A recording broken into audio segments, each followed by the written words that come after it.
Welcome to The Lost Signals Discusses Film and TV. Using the revolutionary Manzur-Mosey-Thurlow scale, or MOTS, we scrupulously review these art forms with an emphasis on narrative structure. Join us for another entertaining episode.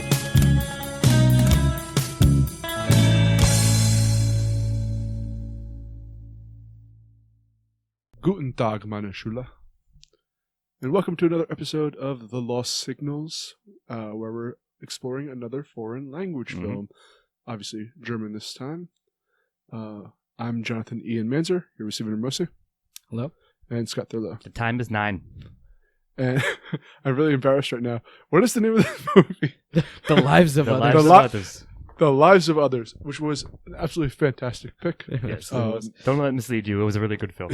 I'm about to tell you why. My mind just blanked on that. So I'm going in to with the funny lock line, which is the best laid plans of mice in German. Nice one. And Steve-O, will you tell us the plot somehow concisely?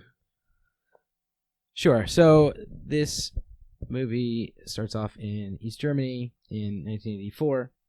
We meet an artist. Oh, well, actually, first we meet a Stasi interrogator.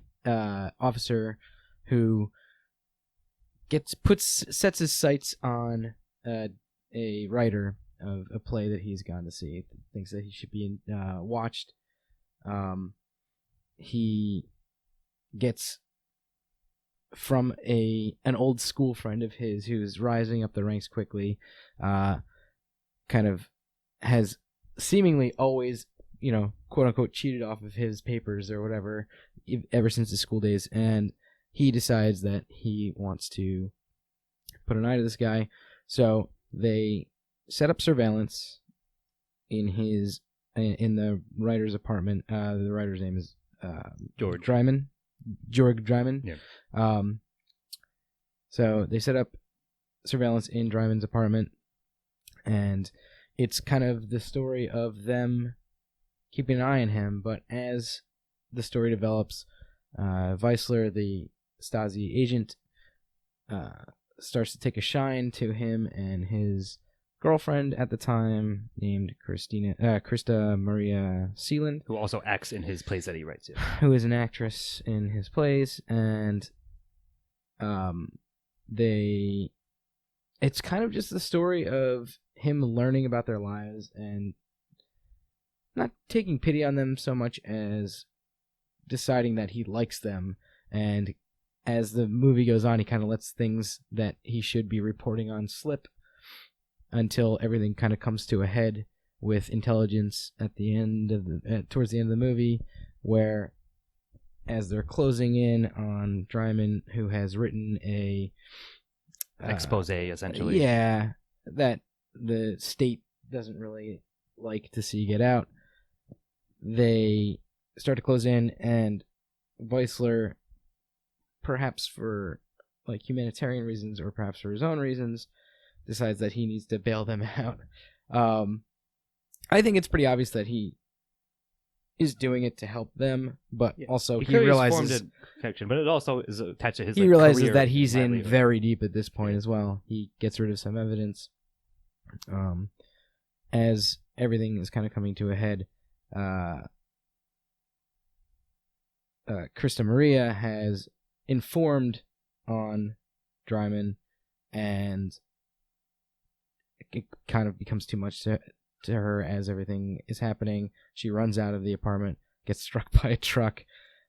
It's implied it's suicide as well, because, again, Yeah, his expose was on suicide and ties all together. Yeah, there's a lot that I'm skipping because this is a long movie, and it's very, very detailed script. Pretty intricate. Sure. But she gets hit by a truck, breaking his heart, and then in kind of the Epilogue. the postscript, almost, he discovers that Weissler is the one who kind of helped him out, and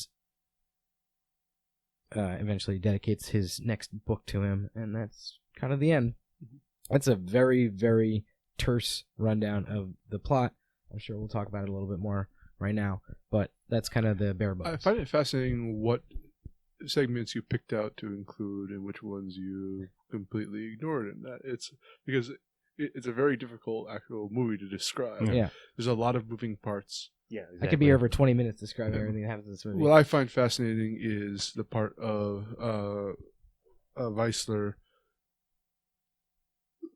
becoming disenchanted, because he was a true believer at the beginning of this, and more so than like he actually believes what he's doing as an interrogator, as a spy in a sense, or as a state agent. a state if you agent. will. Yeah. Yeah, that like he is protecting socialism.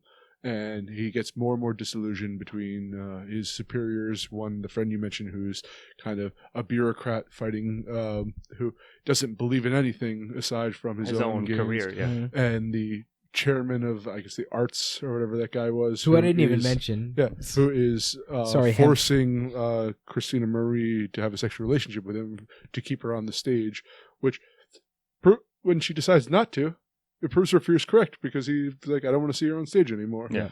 He's Blacklists abusing his her. power as a minister of. Yeah. Mhm. So and he builds this friendship with this couple, even though it's not like it's a one-way friendship, as the person spying on them. And it's such a fascinating movie to watch, and really well acted. Yeah, it unfolds like, I won't say it's not even a slow burn per se, but it does take its time parceling out things. But I liked it. I think it was paced pretty well. It maybe not despite that, because of it, in a sense. The script is very, very tight, but as we all agreed precast. So yeah, like you said, a lot of moving parts. It's a spy film, right? So like you're slowly uncovering information, and you're following Weissler as he sort of forms a connection, like distantly, if you will, with a couple with these subversive artists that he's being tasked to bug, essentially, and monitor. Audience, just imagine the NSA agent that is spying on your phone right now likes you as a person, and goes out his way to. Maybe it might convince them to reform their ways of the state. But no, like it was like, given that it has a lot of moving parts, and that it has to kind of juggle these things and like again unfold them and parcel them out in the way that it does, with all these like maybe 5 cast of core characters, pretty much. I think they did a damn good job of doing that, and I was pretty riveted for the whole film. This movie goes out of its way to earn every character movement in this, either setting up with foreshadowing or going through the mindset of why Christine Marie would betray her love, her addiction, even like trivial moments that really didn't need to be in the film. It's But all become to the greater, yeah. It's all to the point of the plot, Yeah. of making their motivations real. Yep, well said, sir. Yeah, I completely agree. There are many, many really good moments in this movie. We're not going to be able to, in the time that we have, really go over all of them. And I think it would be unfair to mention them all. You might as well just watch it, but like, just trust us. Like, there's some really nice touches all throughout. Yeah, there are. I guess I'll try to like touch on one or two other ones that we haven't mentioned yet. There are some really great moments between like the artists, we'll say. Weissler has a friend, Yurska, who not Weissler. or not Weissler. Draymond has a Draymond. friend, Yurska, who commits suicide because he's been blacklisted, and that becomes the reason that he writes this piece about suicide. He's got another friend, Hauser, who's I guess he's an artist. He's an unbearable Brooklyn hipster. Yeah, he's a basically. journalist. I think it's at the very end they said he was a journalist. Oh wait, no. Paul Hauser was the hipster guy, right? No. Yeah, I mean, Paul yes and Hauser's no. the guy that. But he didn't have the hipster beard. I'm sorry. not the beardy guy, Yeah. but yeah, that was another random friend. But like, so he has this friend, Hauser, who is kind of just a subversive and is kind of like outspoken. He's more outspoken against the state. Exactly. Against the Stasi, and becomes like a person of interest. So it's like kind of, it's endangering the people around him a little bit, and that becomes like a big part of this movie. It interweaves so many of these like storylines really, really well, and it interconnects all these like plot points really, really well throughout the entire film, and I have to give it a 3 for that. I absolutely agree. Yeah, like I said, it was for what it had to handle. Like it handled it extremely well, and I was very much in following. And like never once was I bored, or never once I think like, oh, they're spending too much time, or conversely too little time on any plot point or any character. Yeah, man, it was very tight and very well executed. See, actually, this is where I disagree. No? When I made the point earlier that it goes out of its way to earn thing, I felt that it was a little long. I felt it could have been a little bit more concise, even though it was a tight script. Perhaps drop a superfluous plotline or two throughout this. But I love the film, don't get me wrong. I just think that if anything, it could have been a tiny little bit tighter, actually.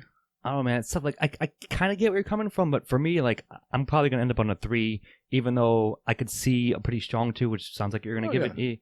Like I don't know, like what they could have dropped. Like to me, they threaded all the elements as best they could, and in fact, again, pretty impressively from my end. But yeah, I do see it too. It's fine. I understand where you're coming from.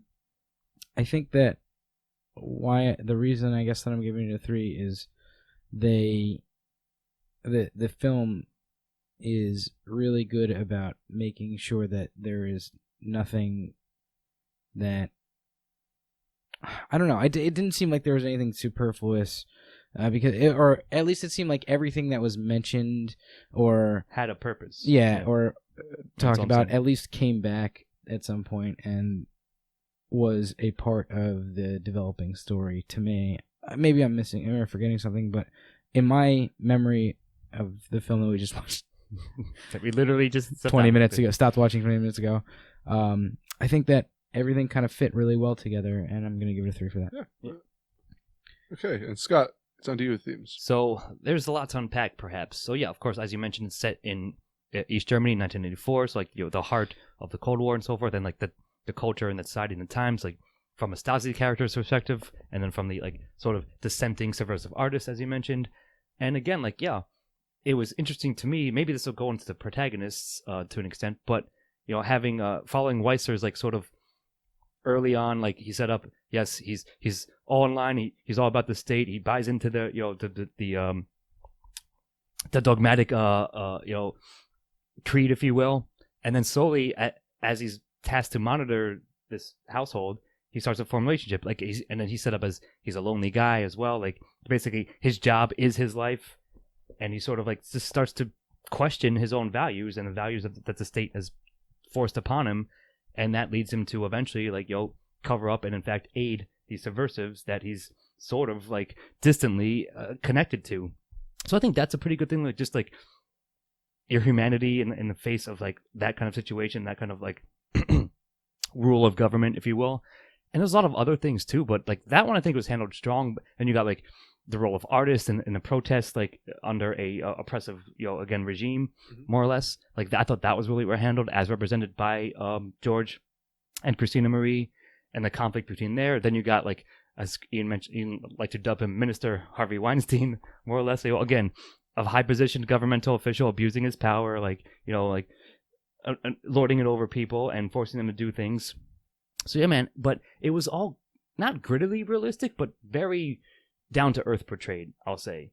So like I bought into it, like it made sense, and I think like it showed that I think they had a conversation. They might go to dialogue where like someone says to the writer like, "Oh, your plays always say that people can change, but they can't." Mm-hmm. But like I think the theme itself like says that they can. So like I think it was again not saccharine, not like heavy-handed or anything like that. Like very realistically, humanistically handled. So I think I'm looking at a pretty strong one for all that. There's probably other things you guys can pick out, so go for it now. Well, from what I've read, this is, and perhaps stylistically as well, but a very accurate portrayal, if not a tad bit like sure, exaggerated, embellished, for whatever, but film depiction of living in East Germany, and and it is a critique of the socialist system under Germany, and I admit that I am myself a socialist, but not all governments like no matter what ideology you have behind it, Yeah, it exactly. turn out good. In fact, often they don't. But this is a critique of socialism in East Germany through people who experience East Germany, and so and it feels very real. Just like Timbuktu was a critique of Yeah, exactly. extremist Islam from an Islamic point of view. Mm. I also suggest that the idea that the paranoia of living under that on both the government's The Cold end, War fear. you don't know if you're a government agent when the government or your boss is going to decide to kill you or demote you or cast you out to the gulags in a Yeah. sense, or like we don't know if we can safe to talk in this room. Yeah. Now we're volunteering to record ourselves talking in the room. Suck on that, anyone who's recording us. Yeah, enjoy NSA. But like also the secrets everyone held in that. Yeah. Like they go to Mhm. a full length of, and there's a lot of repetition of it. Like people being like, "Oh, going out to meet an old college or a school friend," Mhm. when they're no matter what character it was, when they're doing something shady, that was their default position. Yeah. Mhm. What I love about this movie is that like almost every line of it has another meaning. Yes, exactly. And it's I was going to mention that in dialogue, but you were absolutely so right. well written. There are multiple levels for every part of this movie. As you said, like there's that people can't change, or can they? And like the whole point of this movie is that people can change. There's the line about they talk about Krista Maria's audience. Yeah. When he's in the bar with her, and then that comes back later, like remember your audience. He's obviously talking about something else. Like they even have scenes where they point out that they're having multiple layers. Like that's another layer added on top. When you're hiding something, you rehearse what you're going to say. Yeah. And that's Yeah. done That throughout when you're That saying was something, early you on rehearse what even, you're going yeah. to say, and that comes back to like she says every time I'm going to see my classmates, Mhm. that type of thing. I think it's really interesting, and like I'm trying to look at the whole movie through this lens of like everything has another meaning. I think it's really interesting that he sets this. I mean, East Germany existed for a long time. I think it's really interesting that he sets this movie in 1984 when Mhm. it's about the same Of course, exact yeah. themes I mean, of 1984. That was obviously, obviously a choice.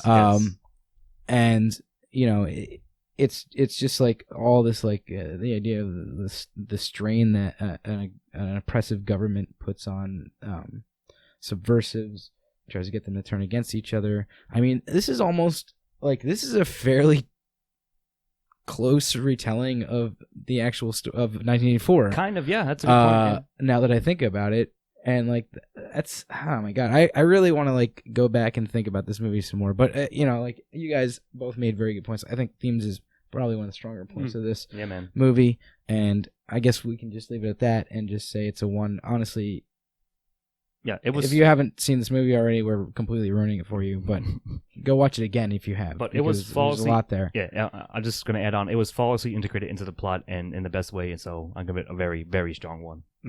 Well, it's on to me with the antagonist, and this works perfectly in it has the system as the antagonist, but also it has multiple individuals who are emblematic Emblematic. Yeah. of the system to hate in this. Mm-hmm.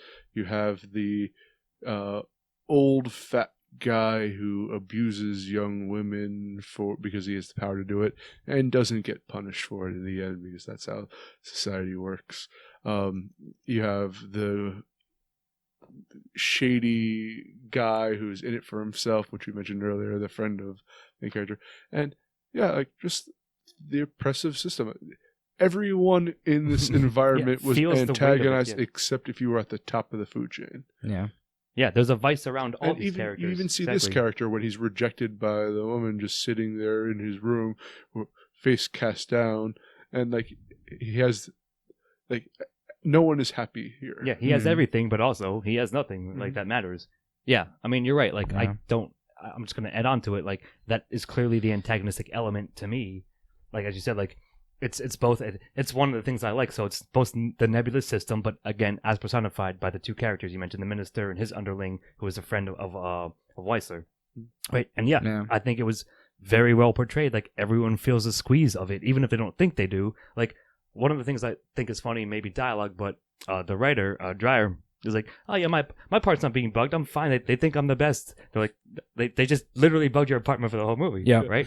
So like the paranoia of that, like all that fuels into it. So yeah, I think it was well done on both the corporeal and the incorporeal antagonistic fronts. And it is really interesting that you have that moment of truth where they try to like figure out if the apartment's bugged, and it comes back clean because they're like, how could anybody give this up?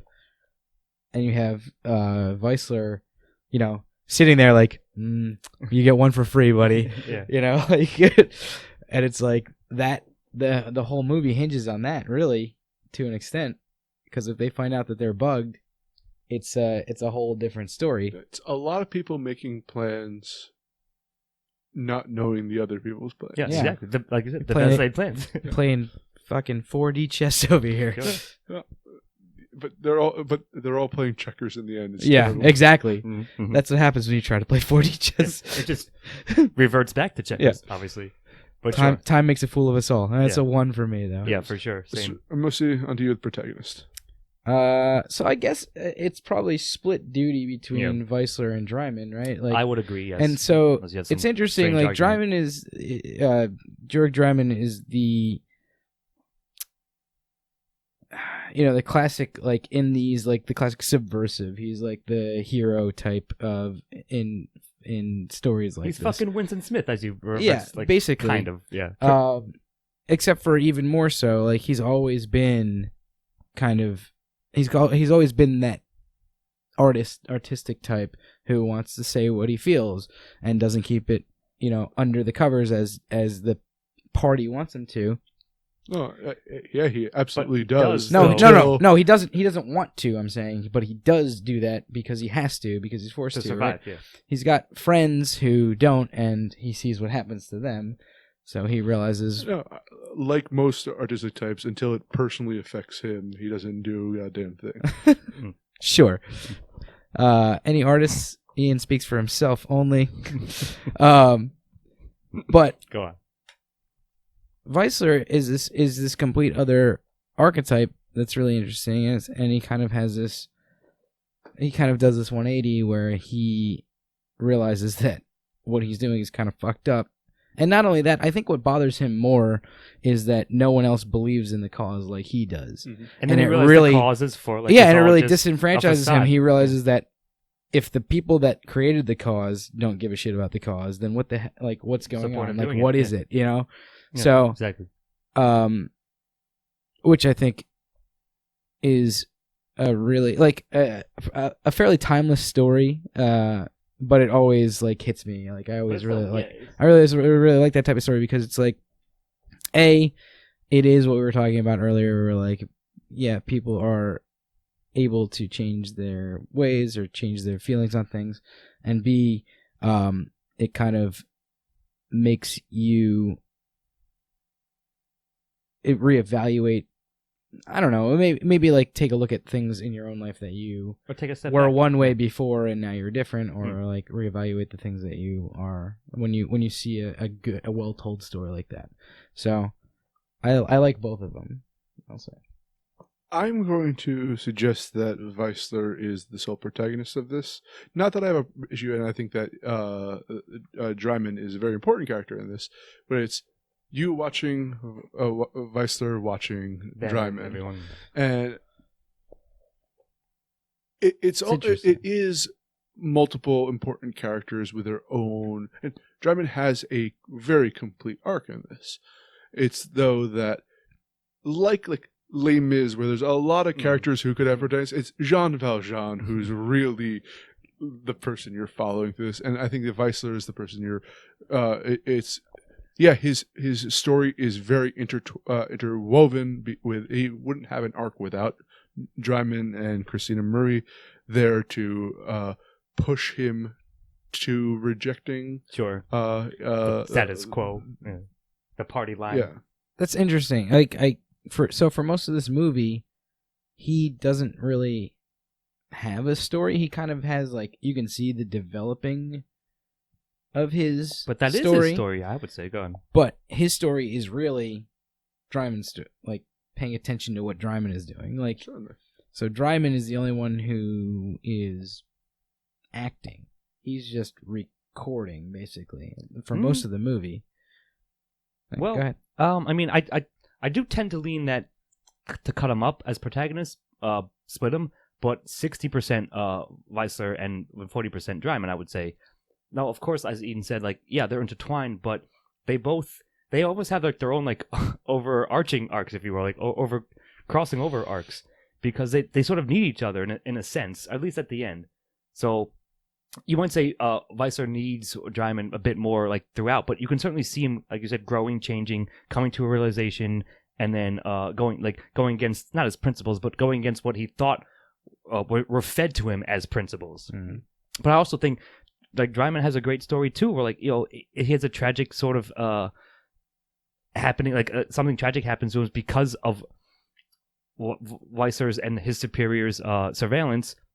Weissler saves him, in fact, as you mentioned, Steve-O, right? He bails him out, like covers it up, and doesn't report on. About midway through the movie, he decides to basically doctor reports, so they don't know what's going on, so he can continue to follow and sort of save George from like behind the scenes. So I think either way, like I think both actors did a great job portraying their characters, and I do think like I'm gonna give them like again 60-40, 70-30, regardless. Both protagonists credit, and both a very strong one for all the reasons you said. But I do lump Dreyer into protagonist more than I would put him into like secondary, was what seems like you might say. Yeah, which I am going to do. Scott, continue talking supporting. All right. Well, speaking of Dryman, talk about supporting. Well, since I put him a protagonist, and I would say Krista Marie, of course, is like I would say the most integral non-protagonist character, because she sort of intersects both their lives, and she intersects again like with the minister and even with the Dreeblitz, whatever his name is. Why is Dryman protagonist and not Christina Marie? That's a good question, because that film gives him more time. I know it's kind of like a bullshit cop-out answer, like she certainly has an arc unto herself, but I'll say this, because I think we raised it in a recent review, and I can't remember what we did a couple weeks ago, but secondary characters can have their own full and complete arc. They can still be secondary characters. Absolutely. So I think in this case, she sort of falls into that, because like, it's like she's almost, this is going to sound like a terrible thing to say, she's not an accessory to Dryman, but like, she is like somehow like presented as a little bit lesser of importance to him in the story, to me. You can make a case. I'm not saying it's dead set in stone. That was sort of the impression I got out of it. So that's why I'm giving her like full credit on secondary for number one, and everyone else did a good job too. Don't get me wrong. Like I like them. They rounded out again the setting and the scenario and the time and the place that we're following through, i.e. East Berlin, East Germany, 1984. But yeah, man, like I could be. You it sounds like you're meant to make a case that she isn't, or Dryman and her both are, or something like that. But to me, I think her actress did a great job too, and I liked her story. It's just that it wasn't as robust as the other two. Well, if I may take a crack at that question, I think that it has to do with the gaze of the audience. So as I was talking about before, right? Like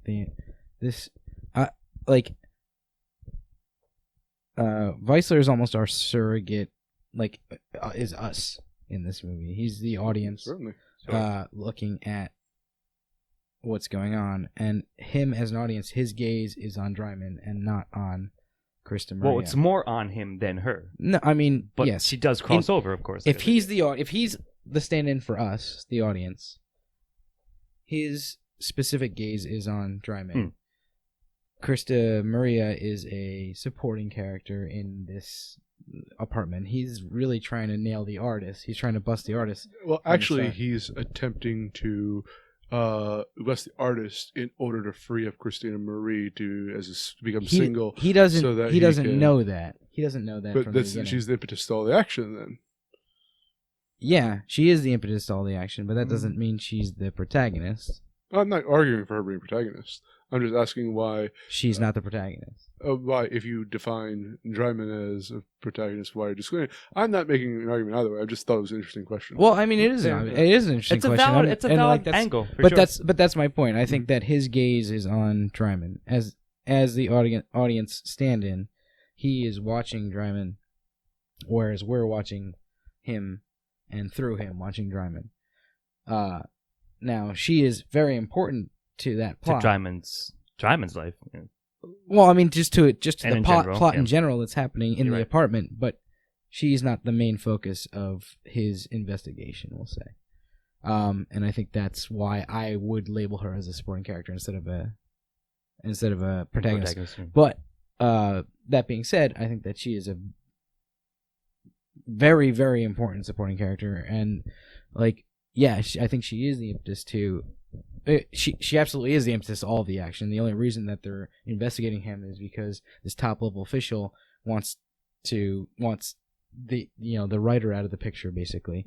But so, and I think that she does a really good job in her role. I think that actually pretty much every actor in this movie is fantastic, and Pretty top notch, yeah, for sure. they get great performances out of them. But I want to go through a couple others, I guess. We mentioned these people earlier, but there is Hauser, who's his friend. He was pretty good, who too. helps him get his paper published in the West.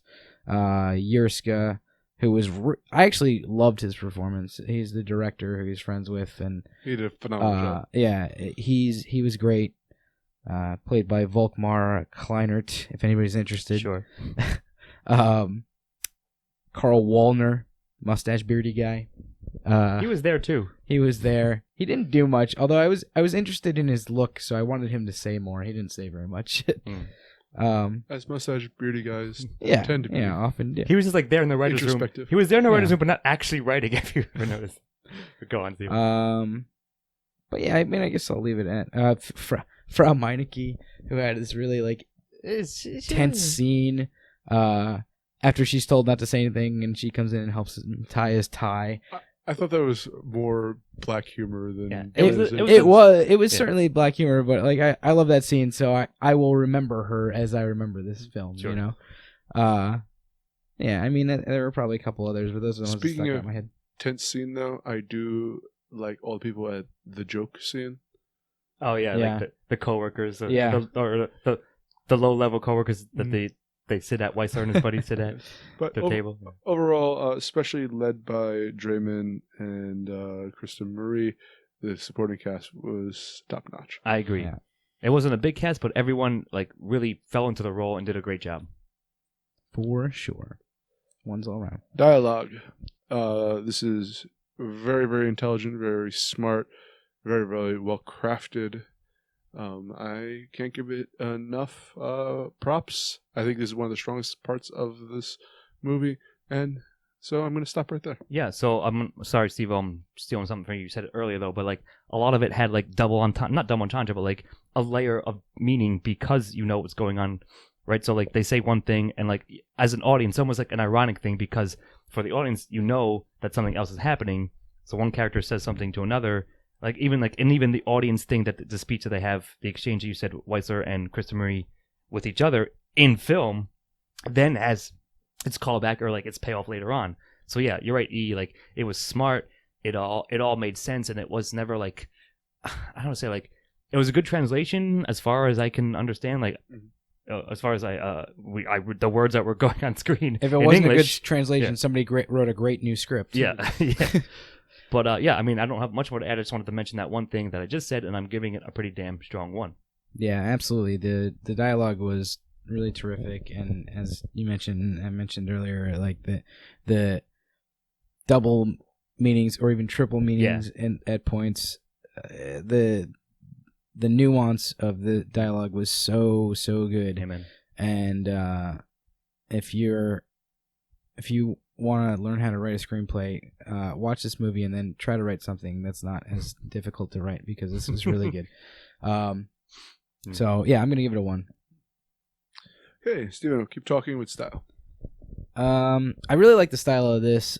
The thing that stands out, like the cinematography was pretty damn Pretty good. solid, for Not sure, like yeah. anything super stand out, but what really stands out in my mind is the music. Yes. And oh yeah, dude. the music started off, I realized like halfway through, it started off very like Hitchcockian, a little staccato here and there, and it got like way more flowing and like not operatic. It was but like Baroque-ish kind of. Yeah, too, like it got a lot more. I don't know what the right word is. I'm not a music guy, but they like do East German, But then- like pop. yeah, and that too. East German. I think there was like West German stuff in there because they mentioned how like a bunch of the stuff in his house is from the West.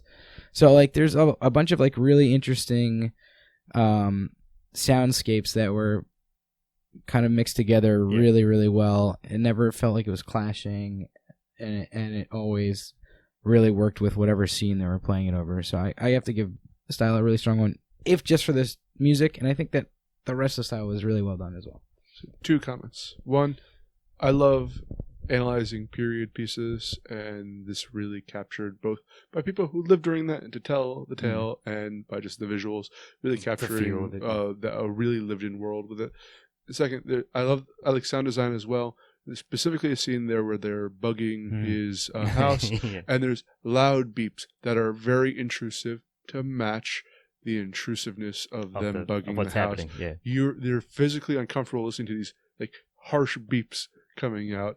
It's perfect. Yeah, I agree. I mean, yes. What I noticed is what I liked is that early on when Weissler and his cohort / boss buddy a superior go to the theater to play, he's using the opera spy glasses, and it's this whole movie's out spying on people, right? And then you have after that when I start bugging Dryman's house. You mentioned his neighbor. She's watching them through the keyhole, and you did a shot as if you were her, watching them do bug it, set up their shit. So yeah, man. Why not it's not holy shit, amazing cinematography. It all worked, and there's a recurring motif, you're not standard, but a very fitting piece of music that whenever something tension was happening, or conflicts were about to happen, right? It was it perfectly fit for the feel and the tone of the action on screen. Yeah. So I have to give a lot of credit there, and everything else you guys said. I forget whether I mentioned this or not, but the parallels between. So there's a shot where Dryman realizes that Krista Marie is cheating on him. He's hiding in the doorway, and then later on, Villeneuve's hiding in the door. There were a lot of really great self-referential shots, and I'm glad that you mentioned. Good call. How well they did the period decking and costumes and stuff, because it was awesome. Yeah, man. So all that stuff is really good. Yep. So for all that, I'm giving a pretty damn strong 1. Yeah. Sounds like one's all right. Scott, are you going to give this a perfect 10? I think so. I'm going to recommend. I mean, I can't not recommend at this point. So yeah, I mean, we sort of found this as on a list of best, most highly regarded German films, and this one was fucking great. I don't know what to tell you. I enjoyed the hell out of watching it. I was unfamiliar with it going into it, but early on it got me and really didn't lose me at all for all the reasons we just said. And yeah, it's easily available on Netflix, so I would say if you're into it, check it out. It's just a really well executed film all around on many of the points. So yes, I am going to recommend it. If you're ever tempted to watch Bridge of Spies, watch this movie instead. That's really great. This movie is fucking great, and I think that Spielberg was jealous of it, and that's why he made Bridge of Spies, but he made a not as good movie. Bridge of Lies. He made Bridge of Lies. I know a lot of people like Bridge of Spies. I was not a big fan of it. But we do not. Anyway, I thought that this was a pretty damn solid flick, and it is definitely worth a watch. Check it out. And yeah, that's it. All right. I am going to recommend it as well. I thought this was a fantastic film. I very much enjoyed it. If not a perfect film to me, I thought it was still, though, but pretty damn strong, just right? because a little too long. But I gave it a 9. You guys gave it a 10. Give me a 9.6 over. I'm okay with that. I thought you might crib on Sivo. I don't think it's necessarily a perfect 10 film, a perfect film in quotes, but on our scale, it did earn a 10, and a 9.6 is probably when I give it outside of it. Yeah. So. All right. Well, I'm Jonathan Eames. I have to go listen in on my neighbors. We're here with Stephen Ramosi. I'll be ripping all my wallpaper off. And Scott Thurlow. Well, tear down this wall, of course. See you next time.